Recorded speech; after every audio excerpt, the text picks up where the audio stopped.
नमस्कार, मैं रामवीर सिंह उज्ज्वल study point मेहना के यूट्यूब चैनल पर मैं आपका एक बार फिर से हार्दिक स्वागत करता हूं। तो ये जो रस की श्रृंखला चल रही है, इस रस में आज हम जो है शांत रस पढ़ेंगे। तो मैं आपको बताऊंगा कि शांत रस किन स्थितियों में होता है, शांत रस होने के लिए क्या क्या होना आवश्यक है, शांत रस क्या होता है और शांत रस के जो महत्वपूर्ण उदाहरण हैं, शांत रस को किस प्रकार से पहचान करेंगे, ये सारी बातों का आज हम अध्ययन करेंगे इस आज की इस वीडियो में। तो चलिए देखते हैं कि शांत रस। तो जैसा कि आप देख पा रहे हैं शांत रस, तो शांत रस का स्थायी भाव हो जाएगा निर्वेद या वैराग्य भी बोल सकते हैं।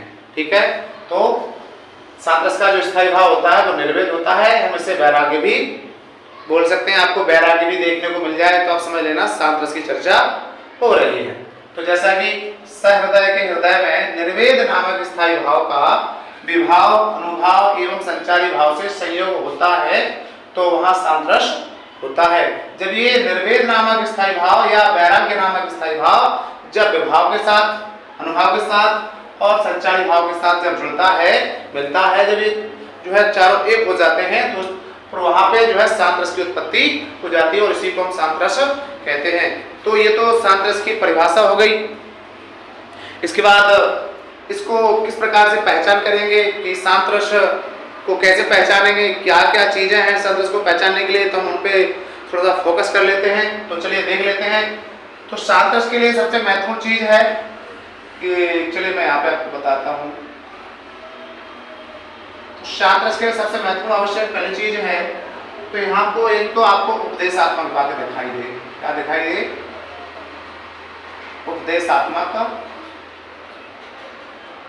वाक्य। ठीक है, आपको क्या दिखाई दे? या तो आपको उपदेशात्मक वाक्य दिखाई दे जाए तो समझ लेना आप कौन सा शांत रस है वहां पे। ठीक है, दूसरी कंडीशन यहां बनेगी कि यदि यहां पे समाज के कल्याण की भावना की गई हो, समाज के कल्याण की भावना, यदि यहाँ पे समाज के कल्याण की बात की जा रही हो, ठीक है, यहाँ पे उपदेशात्मक वाक्य दिया हो, समाज के कल्याण की बात की गई हो, जहां समाज का कल्याण दिखाई दे रहा हो उन दोहों से, अथवा यहाँ पे और भी आपको देखने को मिल सकता है। इसके अलावा एक बात और ध्यान रखिए, इसके सम्राट माने जाते हैं कबीरदास। ठीक है, कबीरदास जी को क्या माना जाता है? इसका सम्राट माना जाता है। क्या माना जाता है? कबीरदास जी को इसका सम्राट माना जाता है। एक और खास बात है कि यहाँ को जो है निर्वेद शब्द मिल जाए,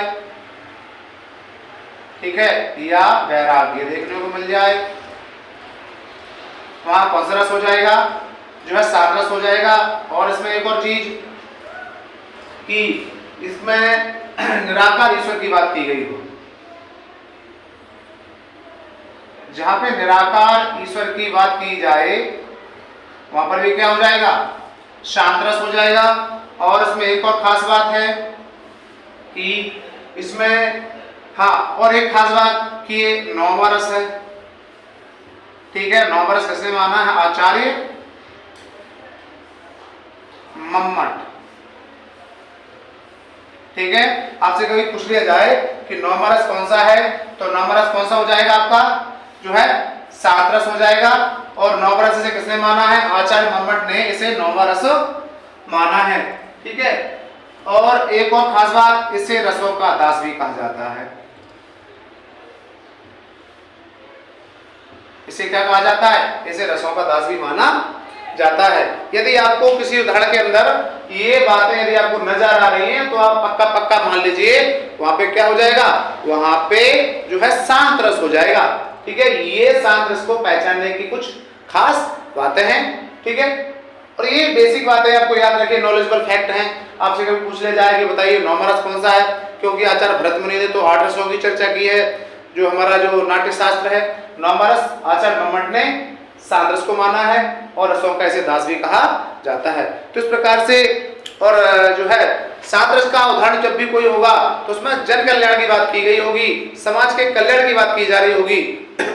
और एक महत्वपूर्ण बात कि जब भी कबीरदास जी का कोई दोहा दिखाई दे जाए आपको, कबीरदास जी आपको देखने को मिल जाए, ठीक है, तो समझ लीजिए वहां पे कौन सा रस हो जाए, वहां पे शांत रस हो जाए।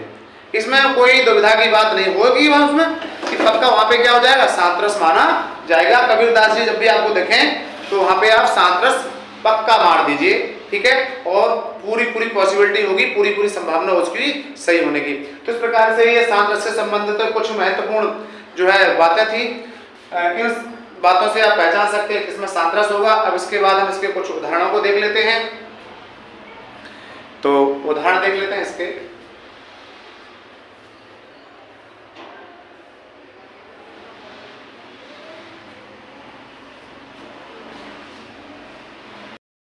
ये उदाहरण दिया है, कबीर कहा गरबियो, कबीर कहा गरबियो देही देख सुरन। कबीरदास जी कहते हैं कि आप जो देह को, शरीर को देख कर को, सुंदर तन को देख कर को क्या करते हो, गर्व करते हो। अरे वारे हम बड़ा सुंदर हैं।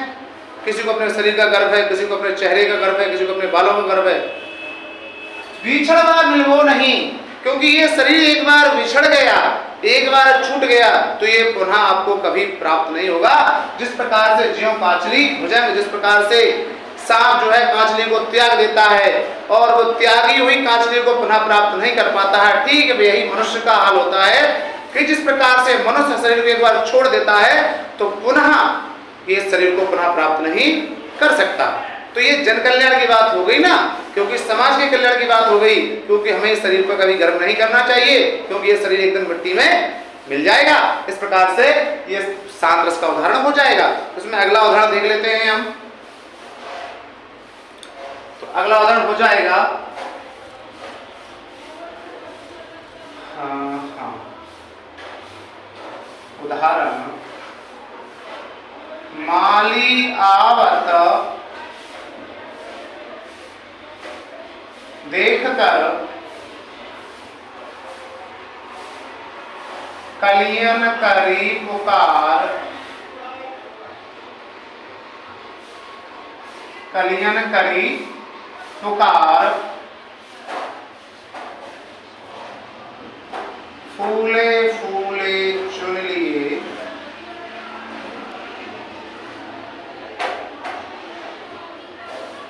काली काली हमारी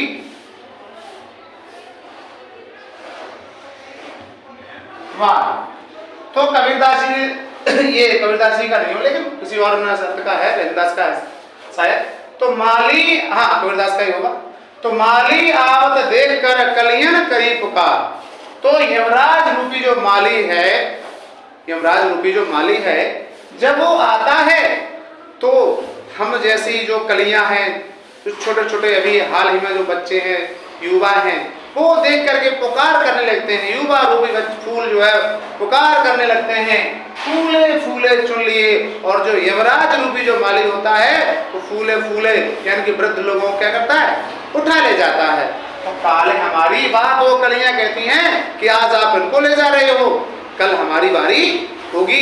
तो यहाँ पे भी देखो जन कल्याण की बात हो गई ना, क्योंकि हमें हमेशा जो है जन कल्याण का काम करना चाहिए, भलाई का काम करना चाहिए, लोक हित का काम करना चाहिए। क्योंकि शरीर मिला ये भी पक्का नहीं है, क्योंकि जो है संसार में 84 लाख योनियां हैं और सबकी जो है 4 प्रकार से उत्पत्ति मानी गई है। अंडज, पिंडज, स्वेदज, उद्भज। अंडे से उत्पत्ति मानी गई है ना, पिंड यानी पेट से उत्पत्ति मानी गई है। कई जीव स्वेदज पसीने से जो है पैदा होते हैं, कई जीव जो है उद्भिज गंदगी से पैदा होते हैं। तो इस प्रकार से ये शरीर हमें पुनः नहीं मिलेगा, इतना हो सके इस जीवन में ही भलाई का काम कर ले।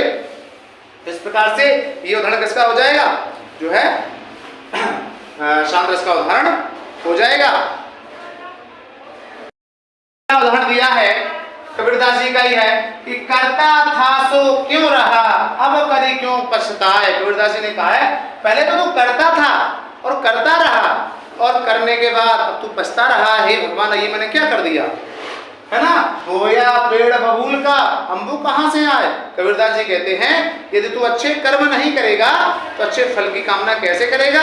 यदि तूने पेड़ जो है बबूल का बोया है तो उस बबूल के पेड़ में जो है आम नहीं लगेंगे, उसमें उसमें कांटे ही लगेंगे, यानी कि आप जैसी क्रिया करोगे बदले में वैसी ही प्रतिक्रिया होगी। तो ये क्रिया प्रतिक्रिया का सिद्धांत है। तो इसलिए कबीरदास जी का ये दोहा है, सातरस का उदाहरण हो जाएगा, क्योंकि इसमें भी जन कल्याण समाज कल्याण की बात की गई है, यानी कि आप जो जैसा करोगे वैसा ही भरोगे। इस प्रकार से ये भी उदाहरण किसका हो जाएगा, जो है शांतरस का हो जाएगा। इसके अलावा और भी बहुत सारे उदाहरण हैं। अगला उदाहरण देख लेते हैं।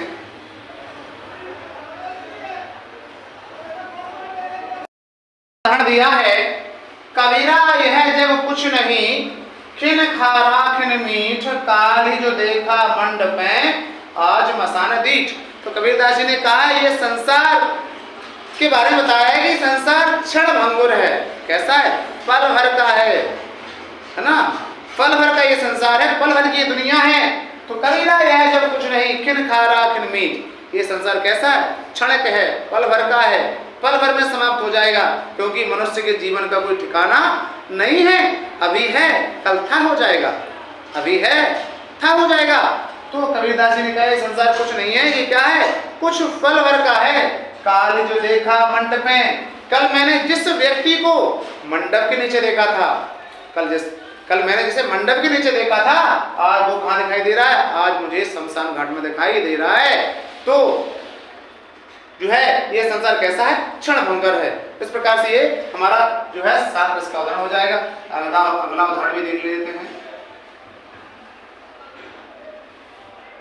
देह धरे का गुण यही, देह धरे का गुण यही, देह देह देह देह कछु कछु देह न देह धरे का गुण यही, देह देह कछु देह, बहुरी न देही पाही, बहुरी न देही पाइए, फिर क्या देह, फिर क्या देह, फिर क्या देह, सुदेह सुदेह।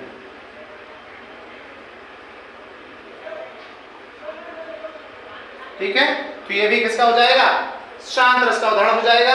तो कबीरदास जी ने कहा है कि देह धरे का गुण यही, ये जो आपने देह जो धारण की है ना, कि इसका गुण ही यही है, इसका गुण ही यही है कि देह धरे का गुण यही, देह देह कछु देह, कि इस शरीर से हमें कुछ देना चाहिए, कुछ दान करना चाहिए, दूसरों कल्याण करना चाहिए। बहुरी न देही पाइए, फिर क्या देह सुदे, पुनः ये शरीर तुझे मिलेगा नहीं, फिर तू इस शरीर से क्या दान करेगा, क्या करेगा। इसलिए जितना हो सके तू इसी जन्म में कुछ अच्छे कार्य कर ले। इस शरीर तुझे मिला है, इस शरीर से कुछ जो है दूसरों का भला कर दे, दूसरों का उपकार कर दे। इस तरह से ये जो है सात रस के जो है कुछ उदाहरण थे, और ये सात रस की कुछ साधन संबंधित कुछ बिंदु थे। इन बिंदुओं को आप ध्यान रखें, इन बिंदुओं से आप पता कर लेंगे, और बहुत ही काम के बिंदु है ये, जो आपसे आगामी बहुत सारी परीक्षाओं में यहाँ से प्रश्न आपसे पूछे जा सकते हैं। तो इस प्रकार से आज हमने शांत रस के बारे में चर्चा की। तो आप जो है कमेंट सेक्शन में आप बताएं कि आपको ये वीडियो कैसा लगा। ठीक है, कमेंट कर सकते हैं, आप कोई सुझाव देना चाहें सुझाव दे सकते हैं। ऐसे ही किसी इंटरेस्टिंग रुचिकर वीडियो में हम आपसे फिर मिलेंगे। तब तक के लिए नमस्कार, जय हिंद, जय भारत।